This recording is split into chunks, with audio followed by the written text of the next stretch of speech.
So friends, আজকে এই ভিডিওতে আমি দেখাবো আমরা যে ফোন পেতে বায়োমেট্রিক এর মাধ্যমে ব্যালেন্স ট্রান্সফার করি অন্য কারোর ফোনে, সেটা বন্ধ কিভাবে করব। এর আগের একটি ভিডিওতে আমি দেখেছিলাম যে ফোন পে দিয়ে কিভাবে ফিঙ্গারপ্রিন্টের মাধ্যমে ব্যালেন্স ট্রান্সফার করা যায়। তো এই ভিডিওতে আমি দেখাবো কিভাবে আপনি বন্ধ করবেন। তো চলুন এই ভিডিওটা শুরু করি। তার আগে বললে কি বন্ধুরা, চ্যানেল যদি নতুন না প্লিজ চ্যানেল সাবস্ক্রাইব করে দেবেন, আর ভিডিও যদি কোনো কাজে আসে তাহলে একটা লাইক, কমেন্ট আর শেয়ার করে দেবেন, আর ভিডিওটা কেমন হলো অবশ্যই কমেন্টে জানাবেন। তো চলুন ভিডিওটা শুরু করি। প্রথমে কি করবো, আমি ফোন পে ওপেন করবো। ফোন পে ওপেন করার পরে এখান থেকে এই যে উপরে প্রোফাইল আইকন আছে, প্রোফাইল আইকনের উপর ক্লিক করবো। করার পর নিচের দিকে চলে আসবে, এখানে দেখুন ম্যানেজ পেমেন্ট, এই ম্যানেজ পেমেন্টের উপর ক্লিক করবো। করার পর ঠিক এর নিচের দিকে দেখুন, এখানে স্ক্রল করার পর দেখুন বায়োমেট্রিক পে, এই যে বায়োমেট্রিক পে এর উপরে ক্লিক করবো। করার পর এখানে দেখুন উপরে একটা অ্যাকাউন্ট আছে যেটা লেখা আছে পাশে ডিঅ্যাক্টিভ, তারপর নিচে তিনটা অ্যাক্টিভ, মানে এই নিচের তিনটা আমি অ্যাক্টিভ করতে পারি, এখনো অ্যাক্টিভ করা হয়নি। নিচে উপরে একটা ডিঅ্যাক্টিভ, মানে ওটা অলরেডি অ্যাক্টিভ করা আছে, ওটাকে আমি একমাত্র ডিঅ্যাক্টিভ করতে পারি। তো আমি নিচের তিনটে কিছু করবো না, নিচের তিনটে যেমন আছে তেমন থাকবে, আমি উপরে একটা ডিঅ্যাক্টিভেট করে দেবো। তাহলে ওখানে আমি ডিঅ্যাক্টিভেট ক্লিক করলাম। করার পর নিচে বলছে যে আপনি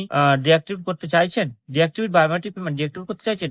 আমি এটা ডিঅ্যাক্টিভেট করতে চাইছি, তো আমি এটা ডিঅ্যাক্টিভ ক্লিক করে দেবো। করার সাথে সাথে দেখুন বায়োমেট্রিক পেমেন্ট ডিঅ্যাক্টিভেট, মানে সঙ্গে সঙ্গে ডিঅ্যাক্টিভেট হয়ে গেছে। তো বন্ধুরা, ভিডিওটা ভালো লাগে অবশ্যই চ্যানেলটা সাবস্ক্রাইব করে দেবেন। ততক্ষণ ভালো থাকুন, সুস্থ থাকুন, দেখা হবে পরবর্তী ভিডিও।